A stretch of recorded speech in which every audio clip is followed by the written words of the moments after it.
세무사님, 저 남는 것도 없는데 왜 세금을 내요? 실제로 내가 지출한 금액이 아무리 많아도 부가세 대상이 아니면은 부가세 계산에 전혀 영향을 끼치지 않는 거야.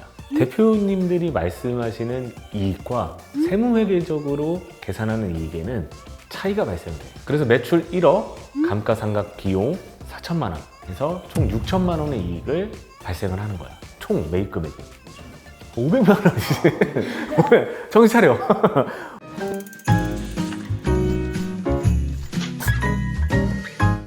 형, 법인세 신고 잘 끝났어요? 잘 끝났어. 법인세 신고가 어제까지였거든. 4월 1일까지였는데 좀 힘들었어. 근데 엄청 힘들었지. 연락이 잘 안 되시나? 그렇지. 연락이 잘 안 될 수밖에 없어. 연락이 잘 되면은 그거는 세무사가 좀 여유롭다는 거야. 형, 근데 법인세 신고하면서 대표님들이 가장 많이 궁금해하는 게 뭐예요? 많기는 한데 아무래도 우리가 법인세를 신고를 하면은 말 그대로 법인세를 내잖아. 근데 대표님들께서 생각하는 이 세금 계산 방식하고 이제 세무회계적으로 계산하는 방식하고 좀 차이가 발생을 많이 하거든. 차이가 발생하다 보니까 이런 말씀들을 많이 하셔. 세무사님, 저 남는 것도 없는데 왜 세금을 내요? 그치? 근데 막상 보면은 그렇지는 않거든. 남는 게 있어. 그래서 내가 이제 몇 가지 예를 들어서 왜 그 계산 방식이 차이가 나는지 한번 설명을 해줄게. 재밌을 거야. 좋아요. 자, 일단은 첫 번째로는 법인세를 얘기를 했지만 부가가치세도 있잖아. 부가가치세에서 또 흔히 발생할 수 있는 차이에 대해서 좀 얘기를 해줄게. 자, 일단은 부가세 계산 구조에 대해서 다시 한번 좀 짚고 넘어갈게. 부가세는 매출세액에서 매입세액을 빼서 계산을 해. 그러면은 이 부가세가 어디서 발생을 하냐? 부가세법에서 정한 과세거래에 대해서만 부가세를 주고받거든. 그럼 반대로 얘기하면 부가세에서 정한 과세거래가 아니면은 부가세를 주고받지 않겠지. 그럼 우리가 매출을 발생을 시키거나 비용을 지출함에 있어서 부가세 대상이 아닌 거는 부가세가 빠질 거니까 실제로 내가 지출한 금액이 아무리 많아도 부가세 대상이 아니면은 부가세 계산에 전혀 영향을 끼치지 않는 거야. 과세 대상이 아닌 건 뭐예요? 과세 대상이 아닌 거는 뭐 여러 가지 항목들이 있는데, 자, 대표적으로는 이게 있어. 직원급여. 우리가 인건비를 지급을 할 때 부가세를 주고받지는 않잖아. 그치? 그렇기 때문에 인건비 같은 경우에는 부가세 과세 대상 거래가 아니야. 그리고 또 하나는 이자 비용이야. 이자 비용도 우리가 금융권에 대출을 받으면 이자를 내잖아. 그 이자도 부가세 과세 대상 거래가 아니야. 자, 이거를 종합해 봤을 때 예를 들어 너가 광고 대행업을 운영을 하고 있다라고 해볼게. 월 매출 2천만 원을 달성을 해서 부가세까지 2,200을 받았단 말이야. 근데 임차료로 500을 지출을 했는데 부가세 50만 원을 별도로 지급을 했겠지. 그리고 직원급여로 1,500만 원을 지출을 했다라고 해볼게. 그리고 마지막으로 이자 비용으로 100만 원을 지출을 했다. 그러면은 너가 총 지급한 비용은 부가세를 빼고 총 지급한 비용은 2,100만 원이 돼. 그럼 2,100을 지급을 했으니까 너는 벌어들인 금액 2천만 원보다 지급한 금액이 더 많잖아. 근데 부가세는 나와. 부가세 과세 대상 거래가 아닌 것은 이 계산 구조에서 빠지다 보니까 부가세는 납부 금액이 나온다. 부가세 납부 금액은 매출에 대한 200만 원, 그리고 임차료에 대한 50만 원. 즉 빼서 150만 원의 부가세가 나온다. 부가세 내가 방금 설명한 거 이해가 좀 갔어? 네, 진짜 쉽고 좀 빠르게 이해가 된 것 같아요. 그러면은 이제는 법인세나 소득세에 대해서 좀 얘기를 해줄게. 법인세나 소득세는 세금을 어떻게 계산을 하냐면은 이익을 가지고 계산을 해. 회사의 이익. 자, 이익은 그럼 뭐냐? 쉽게 말해서 우리 회사의 매출과 비용을 뺀 금액이야. 그게 이익이겠지. 자, 근데 아까도 말했지. 대표님들이 말씀하시는 이익과 세무회계적으로 계산하는 이익에는 차이가 발생을 해. 어디서 차이가 발생을 하냐? 그거를 내가 세 가지를 예를 들어서 좀 설명을 해줄게. 자, 첫 번째, 재고 매입에 대한 오해가 있어. 자, 근영아, 너가 노트북을 판매하는 사업자라고 가정을 한번 해볼게. 한 대당 50만 원의 노트북을 10대 매입해서 딱 사업을 시작한다고 가정을 해볼게. 그러면 얼마야? 총 매입 금액이 500만 원이지. 정신 차려. 500만 원이겠지. 자, 근데 그 한 대당 우리가 100만 원으로 판매를 한다라고 해볼게. 너가 한 해 동안 열심히 했는데 딱 3대밖에 안 팔았어. 그러면은 이 매출이 얼마일까? 그치, 300만 원이지. 근데 너는 얼마를 지출을 했어? 매입하는데 500만 원을 지출을 했잖아. 그럼 마이너스 200만 원이 됐잖아.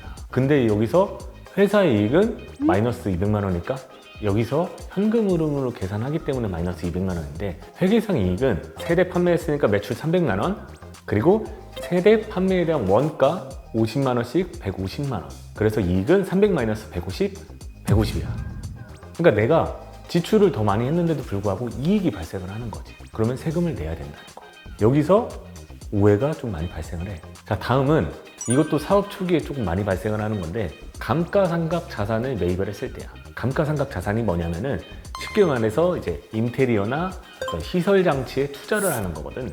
그녀아, 너가 이번에도 사업을 시작한다라고 한번 가정을 해볼게. 너가 인테리어를 2억을 들여서 인테리어를 했어. 첫 해는 노니까 매출이 좀 적을 거 아니야. 1억의 매출을 했다라고 가정을 해볼게. 그럼 매출 1억, 감가상각 자산 매입 인테리어 2억. 이때 회사의 이익은 얼마일까? 고장났네? 마이너스 1억. 아니지. 아까랑 비슷한 거야. 내가 2억을 지출을 했지만 회사의 이익은 2억을 한 번에 비용 처리를 하진 않아. 감가상각 자산은 회계상 일정한 기간에 나눠서 비용 처리를 해. 일반적으로 인테리어는 5년 동안 감가상각을 하거든. 그래서 매출 1억, 감가상각 비용 4천만 원 해서 총 6천만 원의 이익을 발생을 하는 거야. 그러니까 아무리 많은 시설 투자로 우리가 지출을 해도 이익이 6천만 원이나 발생하니까 세금이 꽤 많이 나오겠지.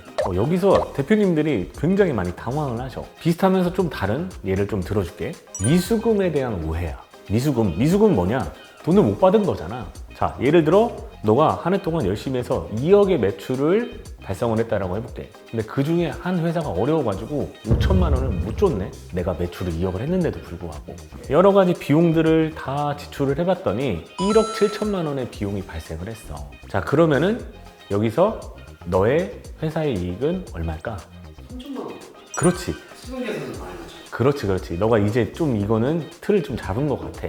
우리가 돈을 못 받았다고 하더라도 매출 자체는 2억이기 때문에 2억에서 1.7억을 빼야 되는 건데 많은 대표님들께서 실제로 돈을 받은 기준으로 매출을 계산하시는 경우가 있어. 그러니까 돈을 받는 거는 사실은 이익에 계산하는 방식과는 전혀 별개야. 자, 마지막으로는 증빙 없이 매입하는 경우야.